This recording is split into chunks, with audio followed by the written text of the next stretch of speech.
Tekereza uri kugenda waka kazi ukagasaba ahantu harenga 30 agiye hatandukanye, ariko hose bakaguhakanira umwe kuwundi nk'ababyumvikanyeho. Bikagira nubwo waka kazi muri kompanyi ya KFC, Kentucky Fried Chicken, mu bantu 24 basabye ako kazi bagafatamo 23 hagasigara umwe ari we wowe.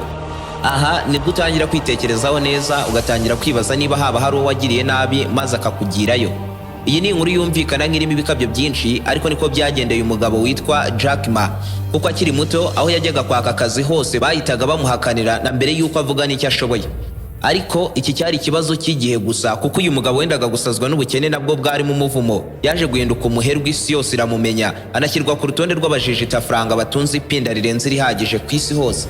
Ni umwe mu bahinduye isi ikabwo tuyibona uko mu bijyanye n'ikoranabuhanga. Ubyumve neza ko uyu yubatse ubwami bukomeye mu by'ubucuruzi n'iyamamaza rikorerwa kuri internet, bigera kuri rwa rwego rw'uko hafi ya buri wese mu isi yari azi isoko riremwa ku matelefone na mudasobwa rya Alibaba. Ariko nanone ubu bwami bukaba bwaraje gusenywa itafari ku rindi mu ihangana rikomeye na leta y'Ubushinwa. Byagenze bite ngo ubwami bukomeye kuruta Coca-Cola bwisanga harindi mukagurya? Mwaha ikaze mu isi ifaranga rivuga riranguriye kurenza andi majwi. Iki ni ikiganiro Business Chat mukurikira kuri BTN TV. Ndi Aime Christian. Ikaze.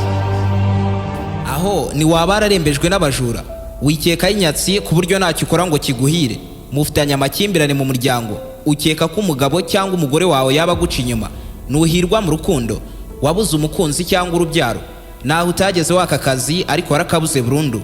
Igisubizo cy'ibi byose ni muganga Ruti, ushyira iherezo ku bibazo byajujubiriza ubuzima bwawe. Muganga Ruti atanga umuti ugarura ibyibwe, agatanga umuti urinda abajura burundu, umuti ugaragaza abagabo n'abagore bacana inyuma, agashyira igitinyiro ku muntu cyangwa ikintu runaka, agakiza burundu inyatsi n'ibijyanye nazo, agatanga igihano ku wahemukiye undi. Ndetse uyu muganga anatanga umuti ku bakobwa babuze abagabo n'umuti ku babuze urubyaro, agatanga umuti ku babuze akazi burundu, akanavura burundu amarozi y'amoko yose. Muganga Ruti agukoraho rikaka aho waba uri hose mu isi. Icyo usabwa ni ukumuhamagara cyangwa ukamwandikira kuri nimero uri kubona muri screen yawe. I was born in a normal family. I would not say very poor, but it's a poor family. I did not study very well. Jack Ma ni umushinwa yavutse mu 1964. Akivuka izina yiswe n'ababyeyi ni Yun, bisobanura igicu. Nyina umubyara ari umukozi wo mu nganda za leta, naho se yari umukamizi. Ariko uyu mwana yavutse mu myaka itari yoroshye, aho gukorera ubucuruzi mu Bushinwa byari byegereye kudashoboka, kuko icyo gihe 90% kw'inganda zose zari mu Bushinwa zari za leta. Igihugu cy'Ubushinwa gisa nk'ikiri mu kato mu isi y'ubucuruzi icyo gihe. Mbega muri iyo myaka abashinwa hafi ya bose bari abakozi ba leta. Jack Ma akiri muto yabaga ahugiye mu kwiga icyongereza, yirirwa asoma ibitabo biri mu rurimi rw'icyongereza, akanumva kenshi amagambo ya Mark Twain, umunyamerika uri mu bakomeye babanditsi b'ibitabo mu by'ubuvanganzo. Yumvaga ashaka kumenya icyongereza, ariko naho yari afite ho kukigira. Mu myaka yo mu 1970 bwa mbere Ubushinwa bwafunguriye imiryango abanyamahanga, maze igihugu gitangira gusurwa na ba mukerarugendo benshi. Aya yari amahirwe akomeye kuri Jack Ma washakaga kwiga icyongereza. Nawe yari yafatiranye akajya byuka mu gitondo cya kare saa 11 z'igitondo, agafata akagare ke agakora urugendo rw'iminota 40 yerekeza ku mahoteli yari mu mijyi ikomeye ahabaga hateraniye ba mukerarugendo. Abenshi babaga baturutse muri Amerika ndetse no mu bihugu by'i Burayi. Jack Ma yatemberezaga abo banyamahanga mu bice bigiye bitandukanye by'Ubushinwa, nabo bakamwishyura kumwigisha icyongereza. Ibi yabikoze imyaka 9 yose, agera kuri rwa rwego noneho yaganira n'abanyamahanga mu rurimi rw'icyongereza. Umwe mu bo bahuye icyo gihe muri abo banyamahanga be wamwise izina ry'icyongereza Jack, ari naryo yaje kumenyekanaho nyuma y'imyaka. Jack amaze gukura yagiye asaba akazi ahantu harenga 30, ariko hose bakamuhakanira rugikubita, kugeza ubwo yanasabye akazi muri kompanyi ya KFC. Bagahitamo abantu 23 muri 24 bari bagasabye, hagasigara we wenyine, akaba ari ukabura. Gusa akantu nk'aka ko gutsindwa ni kari gashya kuri Jack Ma, kuko n'ubundi yari yaratsinzwe ibizami by'amashuri abanza inshuro 2, yaratsinzwe ibizami bisoza amashuri yisumbuye inshuro 3 zose, ahakanirwa inshuro nyinshi kwiga university kubera ikibazo cy'amanota make. Gusa nigera agacika intege muri ibyo byose yakoraga. Ibaze ko yasabye kwiga muri University ya Harvard inshuro zirenga 10 zose, ariko bakamuhakanira. Biza kurangira yigiriye kwiga muri University y'abaturanyi, ahabwa impamyabumenyi y'ikiciro cya 2 cya kaminuza mu rurimi rw'icyongereza. Asoje kwiga hari mu 1988 yahise agirwa umwarimu w'icyongereza muri iyo university imwe n'ubundi yizeho ya Hangzhou Normal University, ahembwa amadolari 15 ku kwezi. Aya akaba asaga 21,000 n'amafaranga 300 mu mafaranga y'u Rwanda. Gusa muri icyo gihe mu Bushinwa ibintu byarimo bihinduka cyane mu by'ubucuruzi, kuko kuri iyi nshuro byari byemewe noneho kuba washinga ikigo cyangwa uruganda rwigenga muri iki gihugu. Ibi byatumye Jack Ma nawe atekereza ko yashinga business ye ku giti cye. Hari mu 1994 Jack Ma ku myaka 30 y'amavuko ashingaga kompanyi gasobanurira abaturage indimi zigiye zitandukanye yitwa Hangzhou Haibo Translation Agency. Atangira kwikorera ku giti cye, abona ni nabyo byiza kuruta kwirirwa imbere y'abanyeshuri yigisha. None ahubwo atangira gutekereza izindi business yakora ku ruhande zikamwinjiriza ku kigero yifuzagaho. Mu 1995 yatembereye muri Leta Zunze Ubumwe za Amerika, atungurwa no kwasanga ikoranabuhanga atari yarigeze amenya na mbere rya internet, maze asobanurirwa uko rikora, maze ahabwa n'umwanya wo kugira ngo agire icyo yandika kuri internet arebe uburyo ikora. Ariko Jack Ma yasaga nk'ufite ubwoba bwo gushyira ibiganza ku mashini, yumva afite ubwoba yuko ashobora kwica mashini y'abandi kandi adafite ayo kuyishyura. Ariko byaje kurangira atinyutse, maze ajya kuri internet yandikamo ijambo bia risobanura byeri, maze internet ihita imwereka byeri zikorerwa hirya no hino mu isi hose. Ariko atungurwa nuko nta cupa rya byeri na rimwe yabonye rikorerwa mu Bushinwa. Jack Ma yatunguwe bikomeye n'ukuntu igihugu kinini nk'Ubushinwa kinatuye n'abaturage barenga miliyari, ariko akaba nta kintu na kimwe kihakorerwa kigaragara kuri internet. Ibi Jack Ma yabibonyemo ikibazo, ariko agomba gushakira igisubizo, kuko mu Bushinwa hari kompanyi zikomeye zinakeneye abakiriya bo hirya no hino mu isi hose, ariko bakoresha internet. Akigaruka mu Bushinwa yahise akora website kuri internet, ayishyiraho amakuru yose ashoboka avuga kuri business zose zikorerwa mu Bushinwa. Umunsi umwe iyo website igikorwa, yatangiye kwandikirwa n'abanyamahanga bashaka kugura ibicuruzwa by'Abashinwa yari yashyize kuri iyo website. Icyo gihe yahise asezera akazi k'ubwarimu, maze ajya kwikorera business ze mu buryo bwuzuye. Iyi website yari yakoze yahise ayita China Pages. Yashakaga kuyigira urubuga ruhurizwaho ibicuruzwa byose by'inganda z'Abashinwa mu gukurura umubare munini w'abakiriya bari hanze y'Ubushinwa. Hari mu kwa karindwi k'1995 Jack Ma yagombaga gukorana n'inganda z'Abashinwa muri iyo mikorere yose. Ariko ikibazo cyari gihari nuko ba nyiri inganda icyo gihe ntibari bazi internet, nta n'uwari witaye ku kuyimenya. Ubyumve neza ko muri uwo mwaka internet yakoreshwaga n'abantu miliyoni 1 gusa mu Bushinwa, kandi bwari butuwe n'abarenga miliyari. Jack Ma yabonye ko biri bumugore gusobanurira umumaro wa internet abakora ubucuruzi bugiye butandukanye, maze atangira gusakaza amagambo ya Bill Gates, umuherwe wari uyoboye abandi mu rutonde rw'abajejeta franga mu isi, avuga ko internet izahindura buri kimwe mu mibereho y'ikiremwa muntu. Birumvikana Bill Gates nka rwiyemezamirimo wari uhagarariye abandi mu isi hose wari warahiriwe, ijambo ryose yavugaga buri wese yarifataga nk'ukuri. Ariko mu kuri kuzuye, iri jambo Bill Gates naho yigeze arivugira, ni ikinyoma Jack Ma yahimbye ngo abahagarariye inganda zo mu Bushinwa bizera ubushobozi bwa internet mu kwagura ubucuruzi. Ibi koko byaramuhiriye, Abashinwa batangira kumwizera, inganda ziramugana ngo bakorane ubucuruzi bwagutse kuri ya website ya China Pages. Iyi website yerekanaga izina n'ifoto ry'igicuruzwa, ariko ikibazo yari ifite nuko itari ifite ahantu kanda wemeza ko ugiye kugura ikintu runaka. Bivuze ko iki gihe iyi website yakoraga itinjiza n'iripfumuye. Byarangiye sosiyete ya China Telecom ibibye umushinga, maze itera imbere kuri rwa rwego yuko yibagije abantu China Pages ya Jack Ma, ndetse biza kurangira Jack Ma asubitse umushinga, asubira kwaka akazi ka leta kuko yari yarashiriwe. Ibyo yari afite byose yarabishoye muri website ye, kandi yari yarahombye. Gusa nabwo niyakuye amaboko kuri internet, kuko mu 1999 yahurije hamwe abantu 17 babanaga muri aparitoma n'inshuti ze, bari abahanga bakomeye mu bya mudasobwa, abigisha ibyiza byo kubyaza inyungu internet. Iki gihe yarimo basaba kumufasha gukora ubucuruzi kuri internet bwa B2B, business to business, bugamije imihahirane hagati y'inganda n'izindi nganda, maze izo nganda zikajya zishyura ya komisiyo. Nguko uko hakozwe Alibaba nk'isoko ryo kuri internet izo nganda zizajya zihahiranaho. Alibaba nubwo rwari urubuga rw'Abashinwa, ariko ijambo Alibaba ryari Icyarabu rikomoka mu mugani w'Abarabu witwa Alibaba and 45. Jack Ma yahisemo kwita kompanyi ya Alibaba kuko ni ijambo ryoroshye kurivuga no kuryandika mu rurimi rwose waba uvuga. Ndetse muri icyo gihe buri wese wajyaga kuri internet akandika a, yahitaga abona Alibaba ibanza mu byo ashobora kuba ari gushakisha kuri internet. Itsinda ry'abahawe akazi na Jack Ma ko kubaka urubuga rwa Alibaba buri joro bararaga mu kazi bakora. Jack Ma akababwira ko badakeneye kuba ba mbere mu Bushinwa, ko ahubwo bashaka gufata umwanya wa mbere ku rwego rw'isi yose. Hari mu 1999 Jack Ma n'itsinda rye bakora Alibaba. Icyo gihe Ubushinwa bwari bufite abaturage miliyoni 2 gusa bakoresha internet. Gusa byabarwaga ko uwo mwaka uzajya kurangira iyi mibare yariyongereye kagera kuri miliyoni 9.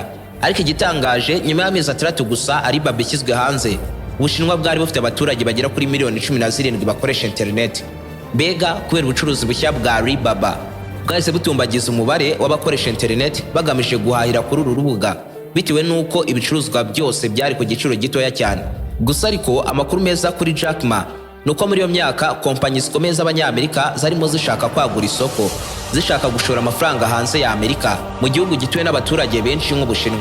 Ibi byatumye Jack Ma ahura na banki mpuzamahanga y'Abanyamerika Goldman Sachs, yemera gushora miliyoni 5 z'amadolari ya Leta Zunze Ubumwe za Amerika mu mushinga wa Alibaba. Si byarangiriye aho, kuko mu kwezi kwa 10 1999 Jack Ma yihuriye n'umushoramari ukomeye cyane w'Umuyapani Masayoshi Son. Bicara ku meza amwe baraganira. Jack Ma amubwira inzozi n'ahazaza ha kompanyi ya Alibaba, ariko nyuma y'iminota 5 gusa amubwiye ibyo byose, umuherwe nawe yemeye gushora akayabo mu mushinga wa Alibaba. Iki gihe Alibaba koko yari yaramaze gushorwamo akayabo ka miliyoni 5 z'amadolari ya Leta Zunze Ubumwe za Amerika na banki ya Goldman Sachs y'Abanyamerika. Byari bivuze ko Alibaba ifite agaciro ka miliyoni 10 z'amadolari ya Leta Zunze Ubumwe za Amerika. Uyu mujejeta franga nawe rero yahise yemera gushora arenga miliyoni 40 z'amadolari ya Leta Zunze Ubumwe za Amerika, ariko nawe ngo ahabwe 40% ku iyi sosiyete ya Alibaba. Ibi byari byiza kuri Alibaba n'ahazaza hayo, ariko kuri Jack Ma washakaga kuyobora isosiyete mu buryo bwuzuye ntibyari kuba bigikunze. Ibi byatumye Jack Ma asaba umuherwe ko yagabanya agashora miliyoni 20 z'idolari yonyine, maze agahabwa 30% ku iyi sosiyete. Biza kurangira n'ubundi babyemeranyijeho. Icyo gihe uyu mushoramari w'ibihe byose yashoye miliyoni 20 z'idolari, yaje kwikuba aba miliyari 50 z'amadolari ya Leta Zunze Ubumwe za Amerika nyuma y'imyaka 14 ubwo Alibaba yagurishaga imigabane ku isoko. Ariko tukiri mu 1999 Alibaba ari maze kugira miliyoni 25 z'idolari yakuye mu bashoramari. Yari amafaranga ahagije yatumye Jack Ma atangira gushaka abakozi bashya b'abahanga mu bumenyi bwihariye mu bya mudasobwa na internet. Bigera ubwo Alibaba isigira abakozi 150 bakorera mu bihugu 188 hirya no hino mu isi hose, bahuza inganda zo mu Bushinwa n'abakiriya bazo bari hirya no hino hanze y'Ubushinwa. Gusa nubwo Alibaba arimo yaguka gutyo, ariko n'ubundi guhahira kuri Alibaba byinjirizaga amafaranga make ashoboka ba nyiri urubuga. Ibyatumye Jack Ma atangira gutekereza ko yagurisha imigabane y'isosiyete ku isoko ry'imari n'imigabane. Uko mu mwaka wa 2000 Alibaba yakoreshwaga n'abarenga miliyoni 1.5 bayihahiraho bihoraho, ariko itakwinjiza n'inyungu ya miliyoni 1 y'idolari. Kompanyi yarimo yaguka mu bigaragara, ariko mu by'ukuri ba nyirayo ntacyo bafatamo, kuko bashoraga menshi kuruta yo binjije. Mu mwaka wakurikiye w'2001 ibinyamakuru bikomeye nka Business Week byatangiye kwandika inkuru zivuga ko Alibaba iraharindimuka, ndetse itangazamakuru ryatangiye kwita Jack Ma Jack Crazy, Jack w'umusazi.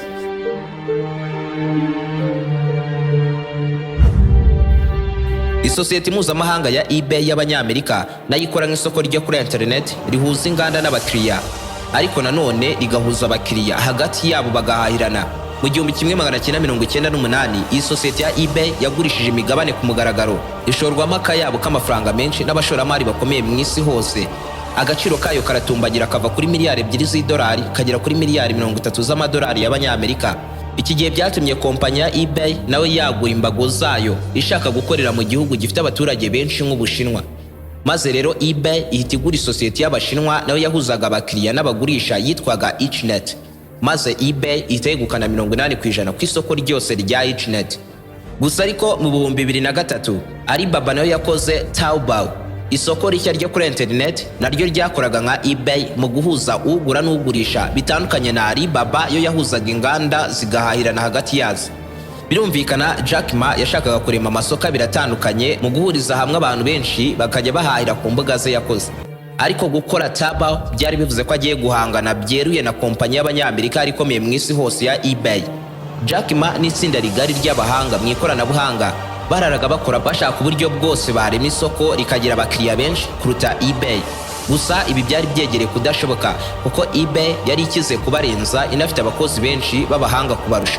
Gusa ariko Jack Ma we yizeraga ko azi neza imikorere y'ubucuruzi bukorerwa mu Bushinwa kuruta eBay y'Abanyamerika.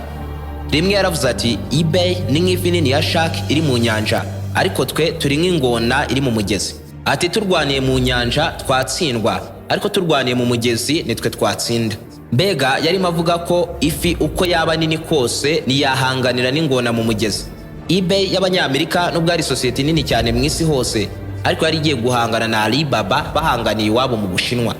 Taobao ya Alibaba rwari urubuga rwakozwe n'Abashinwa rukorewe Abashinwa, ubwo rero rwari ruzi neza icyo Abashinwa bakeneye ku masoko, ndetse uru rubuga kuruhahiraho no kurugurishirizaho ikintu runaka byose byari ubuntu, maze ba nyiri urubuga bakinjiriza amafaranga mu bundi buryo nko kwamamaza.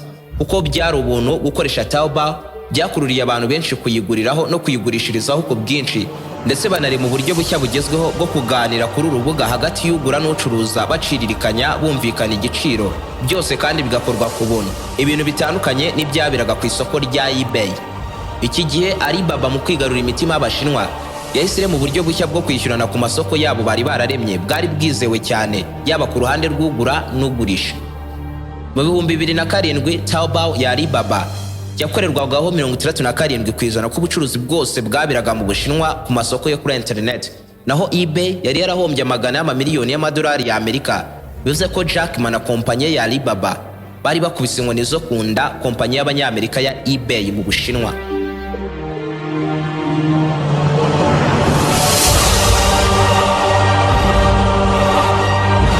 Uyu Jack yanasabye sosiyete y'Abanyamerika Yahoo yakoreraga kuri internet nk'urubuga rw'ishakishirizo ngo rushore miliyari imwe mu isoko rya Alibaba. Ibyaje guhita bibongerera umuvuduko mu iterambere ryabo ku kigero kirutana mbere. We yakundaga kuvuga ko byoroshye kubona amafaranga iyo utayakeneye, ariko mu gihe uyakeneye suyabone, ndetse n'uwakayaguhaye nawe akakugora cyane. Muri icyo gihe Taobao yakoreshwaga cyane. Jack yahisemo kugabanya business ze mu bice bitatu. Igice cya mbere cyari isoko rihuza ugura n'ugurisha rikora nka eBay, ariko ryo rikitwa Taobao.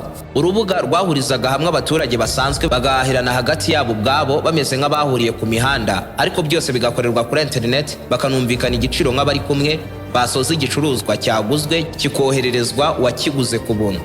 Jack Ma yahise afungura Tmall, ariko yo ikaba urubuga rwahuzaga inganda n'abakiriya rukora kimwe nka Amazon, isoko abakiriya bajyagaho kuri internet bakagura ibintu runaka biturutse ku ruganda nk'abigiriyeyo, kuva ku bikoresho by'ikoranabuhanga, imyenda n'ibiribwa kugeza no ku mamodoka.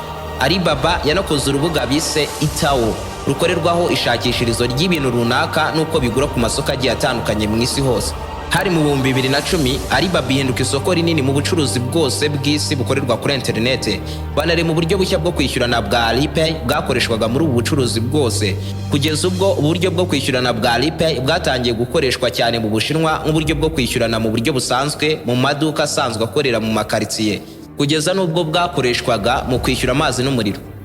Mu mwaka wa 2014 Alibaba yashyize ku isoko imigabane maze ikuramo arenga miliyari 25 z'amadolari y'Abanyamerika, bahinduka kompanyi ya mbere mu isi yagurishije imigabane ku mafaranga menshi kurenza izindi sosiyete zose mu isi.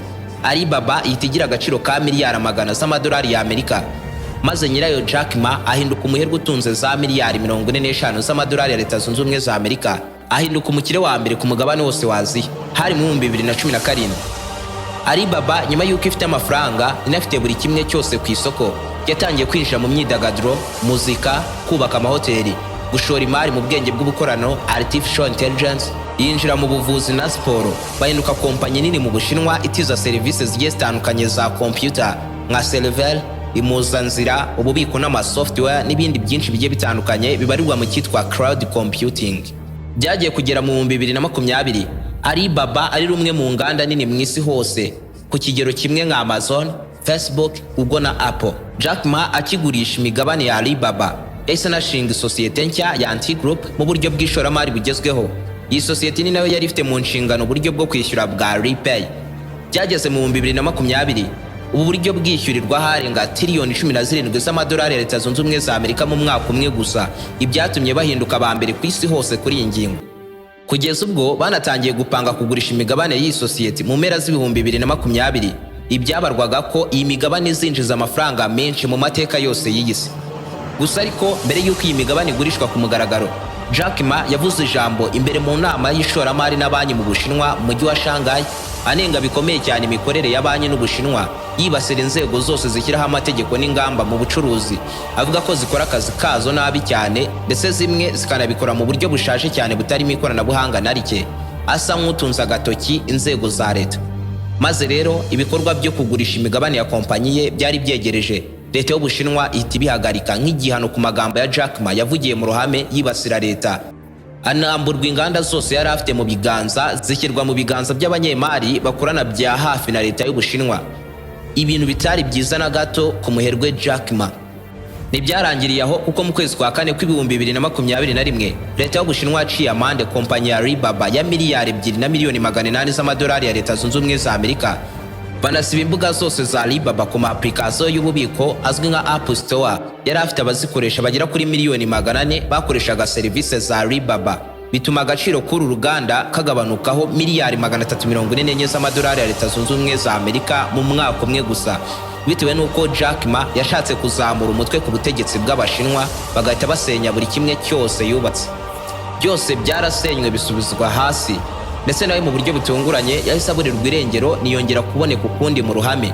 Ntawe uza haba, nta n'uwitabira ibirori bigiye bitandukanye yari yarashoyemo amafaranga ubwe ku giti cye, ndetse niyongera no gukoresha ukundi imbuga nkoranyambaga ze nka X yitwaga Twitter, hose niyongera kugaragara. Abantu n'itangazamakuru batangira kuvuga ko yacecekeshejwe na leta y'Ubushinwa nyuma yo gushaka kuyihangara ayikora mu jisho mu ijambo yatanze mu ruhame. Ntawongeye kumucira igera kuva icyo gihe, ariko ikizwi neza nuko yambuwe inganda ze zose yari yarashinze, ndetse n'ubukungu bwe bukagabanuka ku kigero cyo hejuru, ariko na n'ubu aracyari umuherwe nubwo bitakimeze nka mbere. Gusa ariko hari ibitangazamakuru bivuga ko asigaye yibera mu buzima bworoheje mu bihugu by'i Burayi.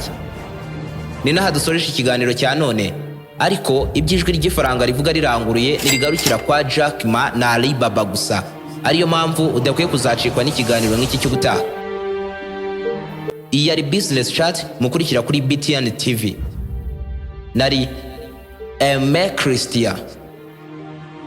Naho ubutaha.